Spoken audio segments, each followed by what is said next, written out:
Mesdames et messieurs, bonsoir et ravi de vous retrouver. Nous sommes le lundi 20 mai, voici les titres de l'actualité. À la une ce soir, le ministre français de l'Intérieur chez le chef de l'État, le président Alassane Ouattara. L'audience a porté sur le renforcement des relations de coopération, notamment en matière de sécurité et de migration.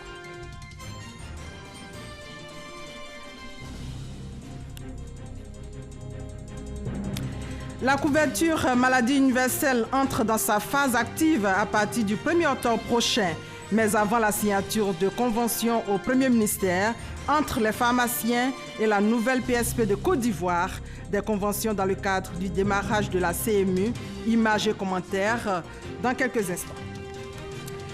Dans l'actualité également ce soir, le Programme national de cohésion sociale actualise la cartographie des conflits en vue de trouver une solution durable aux crises qui secouent nos régions, des crises qui font beaucoup de victimes. Le programme met l'accent sur la prévention et vous le verrez tout à l'heure. Et enfin, sur le continent africain, Sylvestre Lunga Lukamba, nommé Premier ministre en République démocratique du Congo. Le nouveau président congolais a nommé cet ancien ministre ce lundi, 4 mois après son investiture. Bienvenue dans votre journal qui s'ouvre par l'audience que le président Alassane Ouattara a accordée au ministre français de l'Intérieur. Les deux hommes ont parlé de renforcement des relations de coopération entre la Côte d'Ivoire et la France, notamment en matière de sécurité et de migration. C'était hier à la résidence du chef de l'État à la Riviera Golfe, nous dit Awa Touré.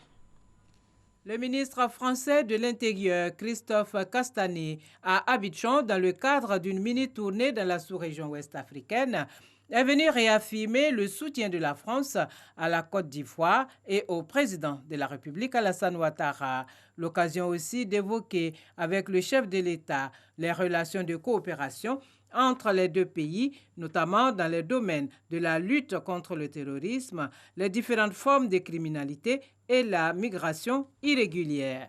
Un message d'amitié du président Emmanuel Macron, mais aussi un message de soutien et de coopération sur des sujets qui doivent nous rassembler. Je pense en particulier à la lutte contre le terrorisme. Vous savez que le risque terroriste existe, hélas, partout dans le monde aujourd'hui.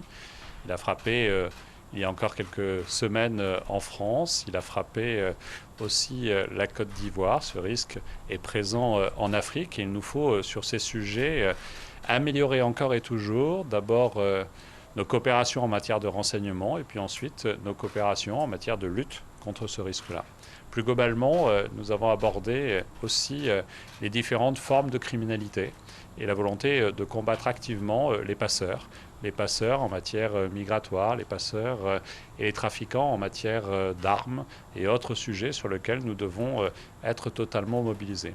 Et puis nous avons abordé la question des migrations, à la fois parce que la France accueille de nombreux Ivoiriens qui viennent en France dans le cadre de migration régulière, c'est en augmentation. Je pense aux étudiants, je pense aux coopérations économiques, je pense aussi aux regroupements familiaux chaque fois que c'est nécessaire. Et nous avons abordé la migration irrégulière. Aujourd'hui, trop d'Ivoiriens viennent en France sans droit ni titre. Nous devons, sur ces sujets, améliorer encore nos coopérations. La Côte d'Ivoire est un pays sûr. C'est un pays en développement, c'est un pays puissant politiquement, économiquement. Et nous devons bien évidemment travailler sur la coopération pour le développement de la Côte d'Ivoire. Christophe Castanet a par ailleurs indiqué que la France et la Côte d'Ivoire ont convenu de conjuguer leurs efforts afin de lutter efficacement contre cette migration irrégulière.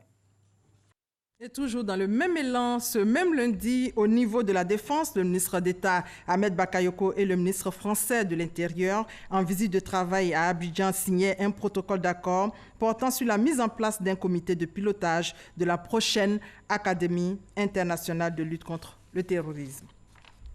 Après la défense, la sécurité, toujours avec le ministre français de l'Intérieur, cette fois-ci avec son homologue ivoirien. Là encore, il a été question d'immigration clandestine et de lutte contre le terrorisme. La France compte appuyer la Côte d'Ivoire pour faire face à ces sujets d'actualité. Le reportage complet d'Éric Goré dans nos prochaines éditions. On en vient maintenant au deuxième titre de ce journal. Le 1er octobre prochain, c'est-à-dire pratiquement dans 5 mois, la couverture maladie universelle doit entrer dans sa phase active pour permettre aux populations d'avoir un meilleur accès aux médicaments.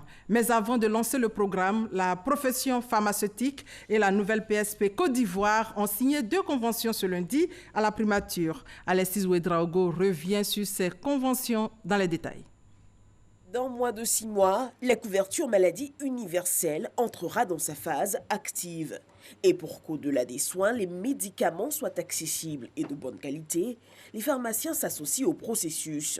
Ce lundi à la primature, ils ont procédé à la signature de 2 accords portant sur l'approvisionnement en produits de santé et le mémorandum d'entente sur le schéma opérationnel de distribution des médicaments.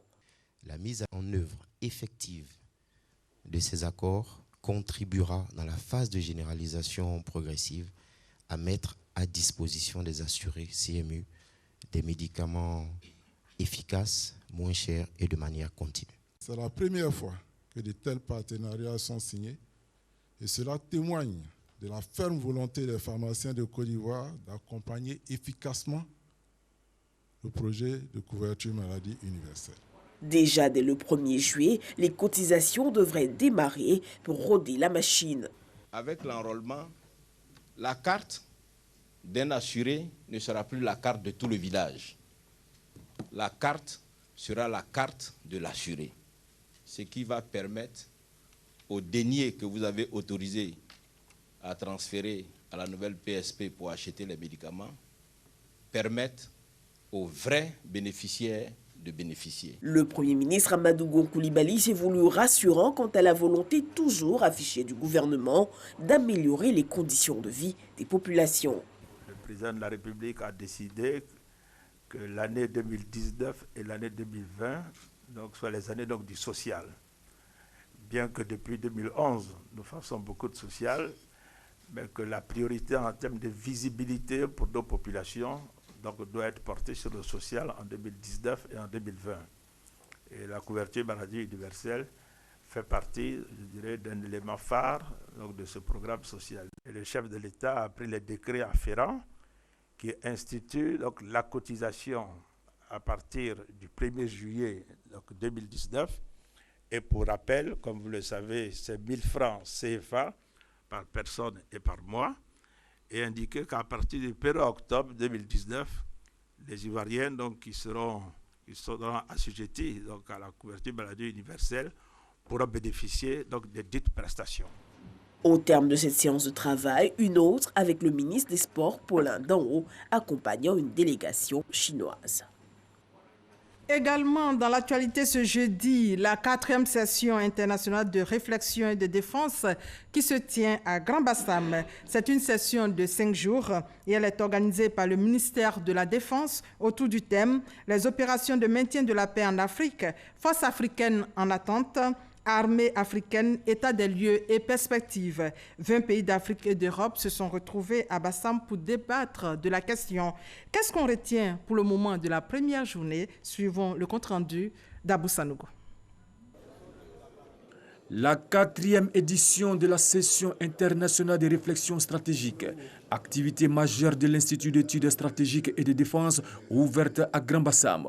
Durant 5 jours, 13 communications seront prononcées en plénière par une dizaine de conférenciers venus d'Afrique et d'Europe.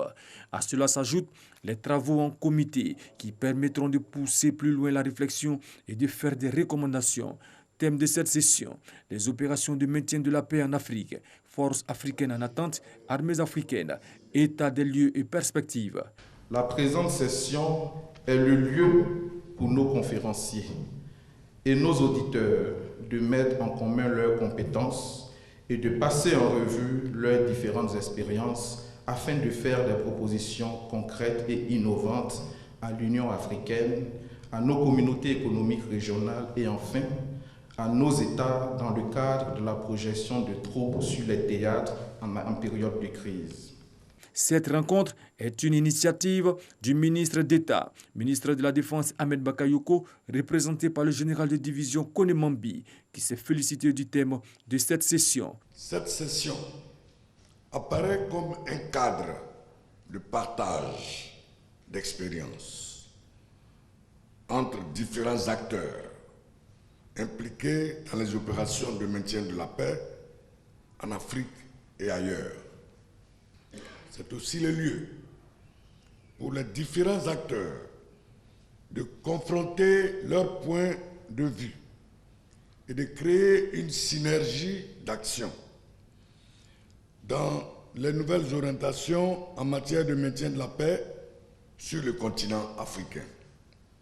Au total, 76 auditeurs, dont 30 nationaux et 46 internationaux originaires de 20 pays d'Afrique et 6 communautés économiques régionales prennent part à cette 4e édition de la session internationale de réflexion stratégique. Et ici à Abidjan, la tension était vive ce matin à Tékoubé. Il y a eu des manifestations selon nos reporters pour dénoncer l'insécurité qui règne dans la commune. Le phénomène préoccupe les autorités qui ont échangé sur place avec les populations. Retour sur les faits donc avec nos différents reporters. Commune d'Atékoubé, il est 9h. Accrochage entre forces de l'ordre et manifestants non loin de la mairie.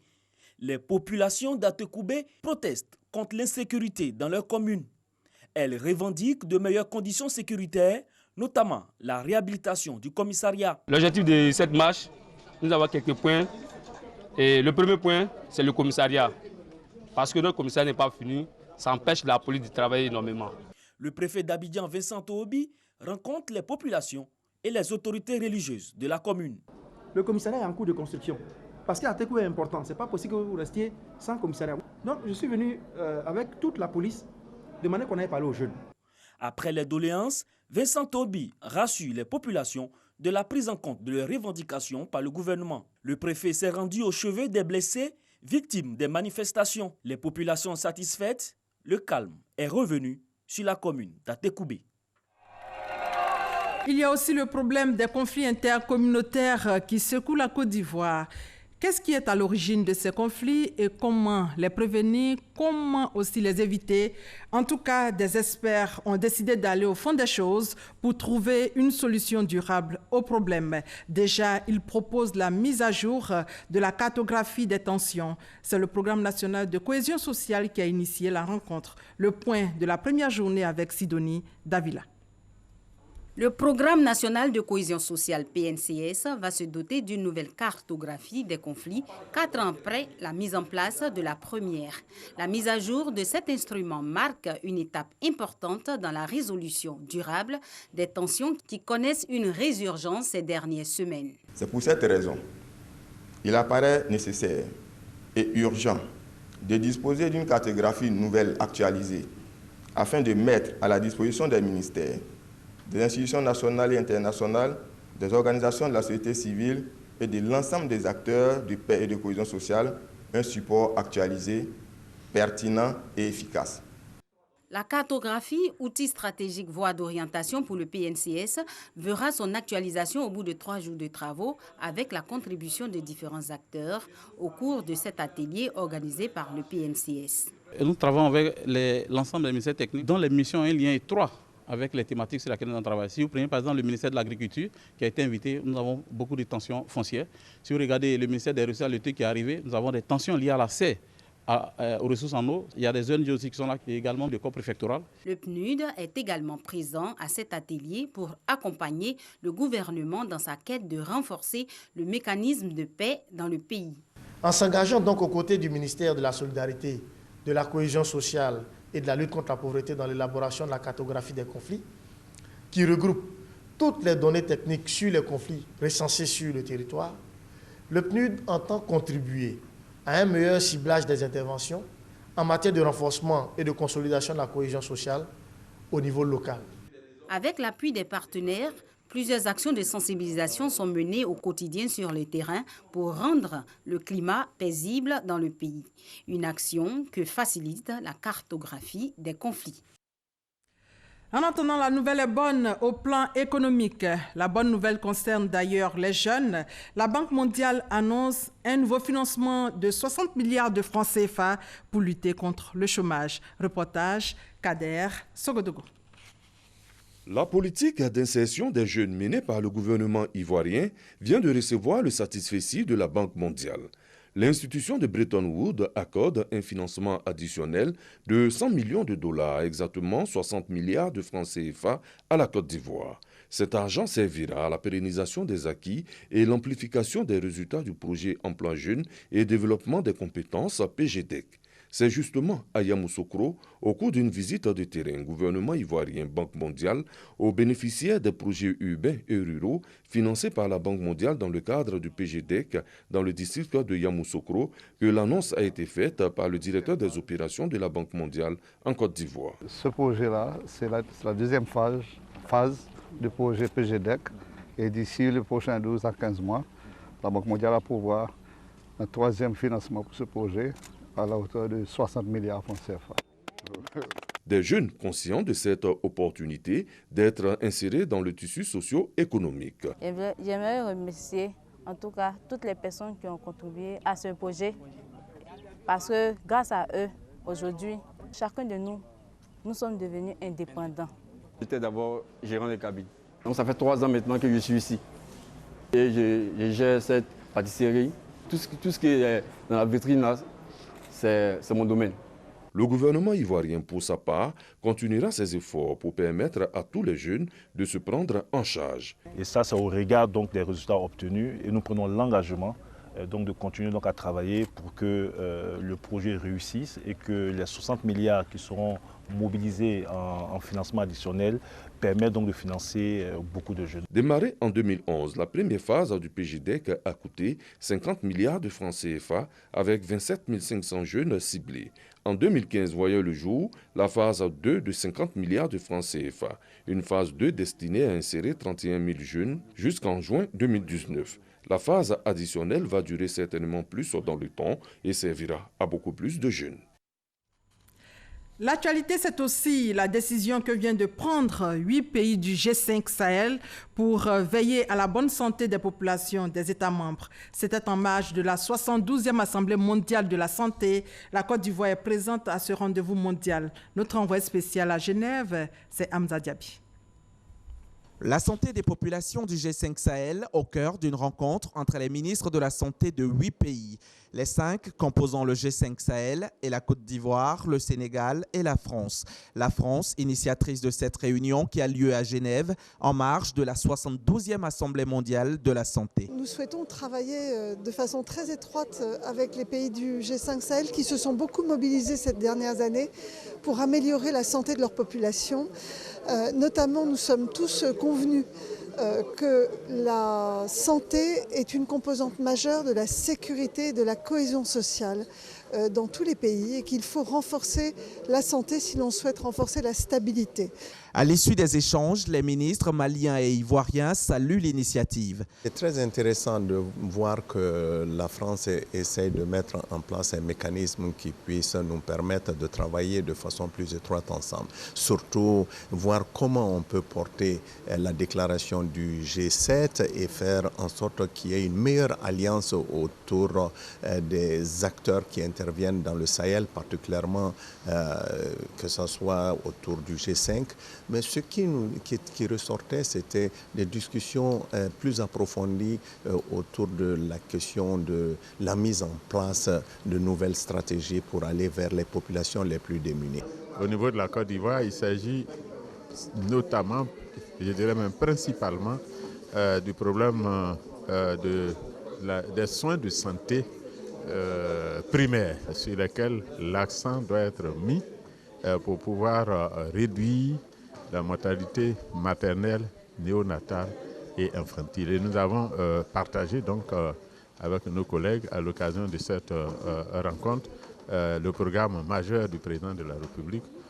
D'abord l'important programme hospitalier du président, ensuite le programme social du gouvernement qui met au cœur du dispositif le ministère de la Santé. Rendez-vous est pris pour l'année prochaine pour faire le bilan des décisions. Et c'est au pas de course que le ministre Jenaka Awele se rend dans les locaux de ONU-SIDA, où il est reçu par la directrice de l'instance, Gournila Carlson, et l'ambassadeur Deborah Burks. Au cœur des échanges, la lutte contre le sida en Côte d'Ivoire. Dernier point de l'agenda ce jour, la rencontre entre les entreprises du médicament et les pays francophones en partenariat avec l'OIF. Il s'est agi là d'optimiser les programmes d'action dans la lutte contre le sida, le paludisme et la tuberculose. Et à plus de 320 km de Genève, la France, le ministre de la Ville, lui, est sur place. François Amicha multiplie les rencontres avec les structures internationales. Il s'agit de les inviter à accompagner le développement urbain de la Côte d'Ivoire. Mamadou Kouassi, notre envoyé spécial. Ce sont plus d'une vingtaine de chefs d'entreprise, membres de Business France, qui ont répondu à l'appel du ministre de la Ville, François Albert Amicha. Ces entreprises sont spécialisées dans le développement urbain, dans les énergies renouvelables, dans le transport ainsi que dans l'environnement. Elles ont déjà fait leur preuve en France, mais aussi dans les capitales européennes et asiatiques. L'ensemble des entreprises que nous avons invitées aujourd'hui font de la Côte d'Ivoire une de leurs priorités. C'est pour elles un enjeu extrêmement important compte tenu des développements de votre pays et du développement urbain en particulier qu'on peut constater en Côte d'Ivoire. Le ministre de la Ville a présenté le rôle de son ministère dans la politique de développement de la Côte d'Ivoire. François Albert Amicha a fait cas également du projet Grand Abidjan. La ville d'Abidjan a connu une expansion extraordinaire. Aujourd'hui, de nouveaux quartiers sont en train de se créer du côté de Bingerville, du côté de Grand Bassam, du côté de Songon. Est-ce qu'il faudrait laisser ces quartiers se développer comme des appendices d'Abidjan? Est-ce qu'il ne faudrait pas en faire des villes nouvelles, des villes pilotes? La réflexion est menée et nous sommes venus ici en France pour voir ce qui a été fait dans le Grand Paris et voir comment nous pouvons adapter cela au Grand Abidjan. En plus d'Abidjan, ces chefs d'entreprise de France ont souhaité investir dans plusieurs villes secondaires en vue d'apporter mieux-être aux populations, mais aussi redorer l'image de ces villes, notamment Yamoussoukro, Korogo, Bouaké, Daloa et San Pedro. Mais avant, le ministre de la Ville, François Albert Amicha, les a invités à participer au prochain séminaire international d'élaboration de la politique nationale de la ville qui aura lieu à Abidjan du 12 au 15 juin 2019, occasion de mettre en place un outil de planification des villes ivoiriennes. Et pendant ce temps ici, à Abidjan, dans l'actualité politique, l'amicale des anciens de la FESI a été installée officiellement à Yamoussoukro au cours d'une assemblée générale. Son tout premier président est Drigone Bi Di Faya. Ce mouvement proche du RHDP entend occuper le terrain pour servir les intérêts du RHDP. Reportage Kader Sogodogo. Fondation Félix Houphouët-Boigny pour la recherche de la paix de Yamoussoukro. C'est le cadre choisi pour l'Assemblée générale constitutive de l'amicale des anciens de la FESI, un mouvement qui s'inscrit dans la droite ligne du RHDP, d'où deux AFESI RHDP. Une Assemblée générale constitutive qui a battu le rappel de tous les anciens de la FESI. Le mouvement a désormais un président. Aujourd'hui, c'est une icône pour les anciens de la FESI. Et c'est lui, sa candidature qui a été validée. Celui qui a été élu, c'est le camarade Drigone Bi Faya. Drigone Bi Di Faya, le tout premier président de la 2AFESI RHDP, entend travailler pour le triomphe des actions du RHDP. Camarades, depuis un certain temps, nous remarquons que des gens courent un peu partout à travers le pays. Et le RHDP est un parti fort.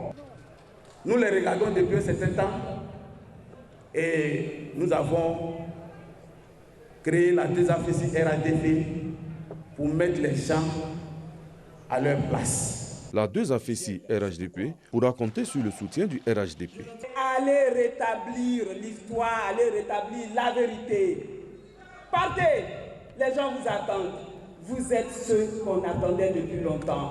Et aujourd'hui, vous êtes là. Rendez-vous sur le terrain pour la campagne de désintoxication et que sur tous les sujets d'intérêt national, nous ouvrons le débat. Une conférence de presse est attendue dans les jours à venir pour présenter le programme d'activité de la 2AFESI RHDP. L'Assemblée générale constitutive était placée sous le haut patronat du ministre des Transports, Amadou Koné. Au niveau religieux, nous sommes au 15e jour du Ramadan. Les musulmans du département de Dikodougou ont reçu les dons du Premier ministre des mains du ministre de la Fonction publique. Issa Coulibaly profite pour témoigner le soutien du gouvernement aux populations. Ami Sissoko est notre correspondante à Korogo. La caravane de solidarité du Premier ministre Amadou Coulibaly pendant cette période de jeûne a marqué un arrêt dans le département de Dikodougou, dans la région du Poro. Samedi 18 mai dernier, l'émissaire du chef du gouvernement, le ministre de la Fonction publique, Issa Coulibaly, et par ailleurs 4 et fils du Kouflo, a remis plus de 3 tonnes de produits alimentaires essentiellement composés de riz, de sucre et de lait à la communauté musulmane. Il a aussi fait un don en numéraire. Comme à chaque étape de son parcours, le général Issa Coulibaly a traduit le soutien du Premier ministre aux fidèles musulmans et les a invités à prier davantage pour la paix en Côte d'Ivoire.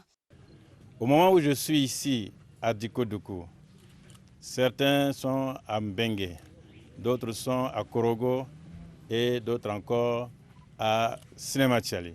Il s'agit de venir de la part du Premier ministre exprimer sa solidarité, sa générosité à l'égard de ses frères, ses coreligionnaires, la communauté musulmane du département de Dikodougou. Pour leur dire de continuer à prier, comme ils l'ont toujours fait, afin que tous les enfants de Côte d'Ivoire soient animés par cette volonté de vivre ensemble.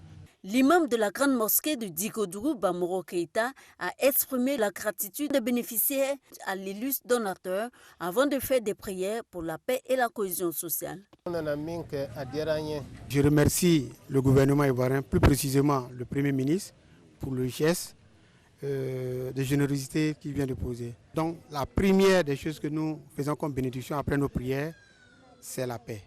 Rien que la paix. Cette caravane de solidarité du Premier ministre Amadou Coulibaly à l'endroit des fidèles musulmans a débuté le 6 mai dernier à Grand Bassam. Elle va s'étendre à l'ensemble du pays. Et toujours dans le même ton de partage et de solidarité, la ministre Anne Désiré Ouloto a organisé une rupture collective de jeunes. Odiontele Soro et Konate Moussa pour plus de détails. La ministre Anne Désiré Ouloto manifeste son élan de générosité en faveur de ses collaborateurs en cette période de jeunes musulmans. Une rupture collective avec l'ensemble des membres de son cabinet placé sous le signe de la cohésion sociale.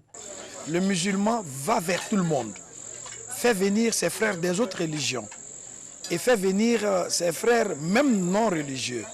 Car le musulman donne même sa zakat à celui même qui n'est pas musulman pour l'aider. Et aujourd'hui, pour la seconde fois, je vois plutôt que c'est une chrétienne qui a appelé ses frères pour venir partager. Cet instant de partage a vu la présence d'élus et cadres de la région du Guémon et également de guides religieux chrétiens. Pour montrer qu'il n'y a aucune distance qui nous sépare, que nous sommes tous des frères, frères d'un seul père, frères d'une seule terre, la Côte d'Ivoire. Une grande satisfaction parce que ça ne fait que consolider les liens qui existent entre les uns et les autres. La parole de Dieu dit, tous honorent Dieu. C'est pourquoi nous disons merci au Seigneur pour sa main heureuse qu'il a sur la Côte d'Ivoire. Dieu a créé un monde très diversifié et en notre qualité donc de croyants qui croient donc en ce destin de vivre ensemble auquel nous devons tous aspirer, faire en sorte que nous puissions, tout en étant croyants, musulmans ou catholiques, apporter notre contribution à la cohésion sociale. Le mois de Ramadan, une période durant laquelle les actes de solidarité et de générosité sont multipliés. Des actes qui favorisent aussi le rapprochement entre les communautés. Autre sujet dans ce 20h, c'est la clôture du SILA 2019. Les lampions se sont donc éteints sur la 11e édition du Salon international du livre d'Abidjan. Plus de 175 000 visiteurs et 80 participants à ce rendez-vous du livre. Le point avec notre reporter, Franck Quadio. Rideau sur la 11e édition du Salon international du livre d'Abidjan. Une édition qui, selon son commissaire général, était placée sous le signe de la maturité. Tout cela dans le but de relever ensemble le défi du lectorat. Comment faire pour nous doter d'un lectorat actif? Cela relève d'un engagement commun, d'un engagement collectif qui prend en compte et les institutionnels, et les professionnels, et les enfants. Le Salon du livre d'Abidjan 2019 en chiffres, c'est 55 exposants et 25 visiteurs professionnels, plus de 175 000 visiteurs venus d'école à 80%, des curieux et des amoureux du livre.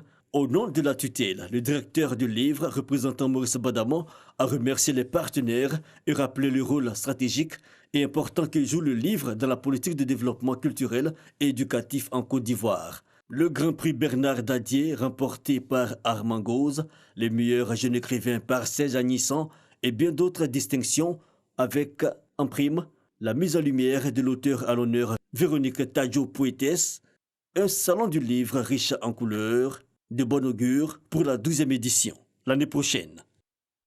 Et sur le continent africain, pour terminer, ce lundi, le nouveau président de la République démocratique du Congo, Félix Tshisekedi, a nommé un premier ministre après près de 4 mois après son investiture. Son nom, Sylvestre Lunga Lukamba, ancien ministre. Il était jusqu'à présent directeur général de la Société nationale des chemins de fer.